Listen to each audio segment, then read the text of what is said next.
hadapan lawanku, Engkau mengurapi kepalaku dengan minyak baru. Jumpa kembali di Sharing Firman. Tema Sharing Firman hari ini adalah belajar dari kisah Petrus. Salam saudara yang terkasih dalam nama Tuhan Yesus. Hari ini kita akan belajar dari salah satu tokoh yang paling menonjol dalam kitab Perjanjian Baru, yaitu Petrus. Petrus bukan hanya murid Yesus, tapi Petrus juga merupakan gambaran nyata tentang bagaimana Tuhan Yesus bisa membentuk pribadi yang lemah menjadi alatnya yang kuat bagi kemuliaan nama Tuhan. Lalu sebenarnya siapakah Petrus? Nama aslinya adalah Simon, diberi nama baru oleh Yesus menjadi Petrus. Dalam bahasa Yunani, Petros, yang artinya adalah batu karang. Simon Petrus adalah seorang nelayan dari Betsaida. Simon Petrus juga sering tampil sebagai juru bicara bagi murid-murid Yesus. Dan Simon Petrus punya pribadi yang impulsif, berani, dan penuh semangat, tapi juga sering salah langkah. Nah, pelajaran apa yang bisa kita pelajari dari perjalanan iman Petrus? Yang pertama, iman yang berani tapi lemah. Lihat, Matius 14 ayat 28 sampai ke 31. Lalu Petrus berseru dan menjawab dia, "Tuhan, apabila Engkau itu, suruhlah aku datang kepadamu berjalan di atas air." Kata Yesus, "Datanglah." Maka Petrus turun dari perahu dan berjalan di atas air mendapatkan Yesus. Tetapi ketika dirasanya tiupan angin, takutlah ia dan mulai tenggelam lalu berteriak, "Tuhan, tolonglah aku." Segera Yesus mengulurkan tangannya, memegang dia dan berkata, "Hai orang yang kurang percaya, mengapa engkau bimbang?" Lihat, Petrus berkata, "Tuhan, apabila Engkau itu, suruhlah aku datang kepadamu berjalan di atas air." Wow, begitu luar biasa. Saudara, ini kisah yang begitu fenomenal. Bisa bayangkan, seorang manusia bisa berjalan di atas air, seorang Petrus bisa berjalan di atas air. Petrus berani melangkah keluar dari perahu. Ini sebuah tindakan iman yang begitu hebat. Namun, ketika ia melihat angin, ia mulai tenggelam. Karena fokusnya mulai bergeser. Dari tadinya lihat Yesus, mulai lihat keadaan di sekitarnya. Pelajaran yang bisa kita ambil adalah, kita bisa mulai dengan iman yang besar. Tapi, tetap harus menjaga fokus kepada Kristus. Saudara, iman tanpa pandangan yang tetap fokus kepada Yesus akan mudah goyah. Pertanyaan saya, saudara, hari-hari ini menghadapi dunia yang begitu real, kondisi krisis, keadaan yang tidak begitu baik. Fokus kita kepada Tuhan atau fokus kita kepada keadaan? Saudara, kalau fokus kita kepada Tuhan, maka saya percaya kita akan kuat, kita akan bertahan apapun yang terjadi. Tapi saudara, jika saudara fokus pada keadaan, maka saudara, imanmu bisa goyah dan saudara bisa jatuh. Yang kedua, kegagalan seorang Petrus, tapi dipulihkan Tuhan. Lukas 22 ayat 61 sampai 62. Lalu berpalinglah Tuhan memandang Petrus, maka teringatlah Petrus bahwa Tuhan telah berkata kepadanya, "Sebelum ayam berkokok pada hari ini, engkau telah 3 kali menyangkal aku."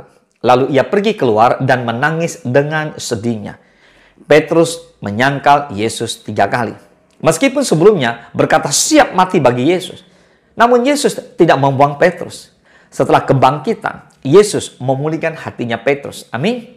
Di Yohanes 21 ayat 15 dan 16, sesudah sarapan, Yesus berkata kepada Simon Petrus, "Simon, anak Yohanes, apakah engkau mengasihi aku lebih daripada mereka ini?"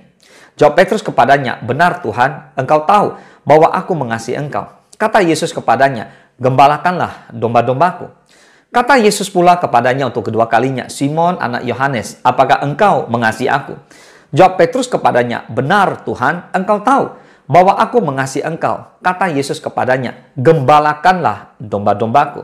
Perhatikan baik-baik. Saudara, pertanyaannya, "Simon, anak Yohanes, apakah engkau mengasihi aku?" Pertanyaan ini diulang 3 kali oleh Yesus.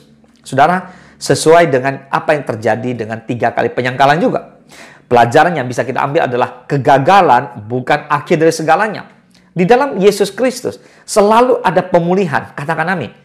Tuhan peduli pada pertobatan, bukan pada masa lalu kita. Bapak Ibu yang dikasih oleh Tuhan, mari akuilah kesalahanmu dan bertobatlah. Maka Tuhan akan pulihkan saudara. Katakan amin.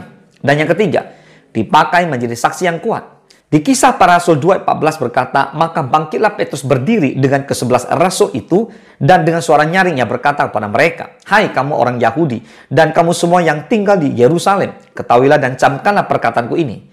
Lihat apa yang terjadi. Di ayat 40 dan 41 dikatakan, dan dengan banyak perkataan lain lagi, ia memberi suatu kesaksian yang sungguh-sungguh dan ia mengecam dan menasihati mereka, katanya, berilah dirimu diselamatkan dari angkatan yang jahat ini. Orang-orang yang menerima perkataannya itu memberi diri dibaptis, dan pada hari itu jumlah mereka bertambah kira-kira 3.000 jiwa. Wow, katakan amin. So, setelah dipenuhi oleh Roh Kudus, Petrus berkhotbah, Petrus dipakai Tuhan, Petrus berubah menjadi seorang pemberita Injil yang penuh kuasa. Berbeda sekali dengan Petrus yang sebelumnya menyangkal Yesus. Setelah dipulihkan, kita lihat khotbah pertamanya membuat 3.000 orang bertobat. Haleluya. Nah, pelajaran yang bisa kita ambil adalah Tuhan bisa memakai siapa saja, bahkan yang pernah jatuh sekalipun. Kuncinya adalah kesediaan dan kita mau bertobat secara sungguh-sungguh kepada Tuhan. Katakan amin. Nah, bagaimana aplikasi dalam kehidupan kita? Bapak Ibu, mari kita belajar. Yang pertama, jangan takut melangkah dalam iman. Seperti Petrus, kita diajak berani mengambil langkah dalam panggilan Tuhan. Meski kadang kita takut dan ragu, tapi percayalah bahwa Yesus tidak akan membiarkan kita tenggelam. Amin. Yang kedua, ingat, kegagalan bukan akhir dari segalanya. Mungkin saudara pernah jatuh atau gagal dalam iman. Tapi Tuhan Yesus bukanlah Tuhan yang tidak memberi kesempatan. Tapi Tuhan Yesus adalah Tuhan yang selalu memberikan kesempatan kepada kita. Dia juga Allah dari kesempatan kedua, ketiga, dan seterusnya. Dan yang ketiga adalah bersedia dipakai Tuhan.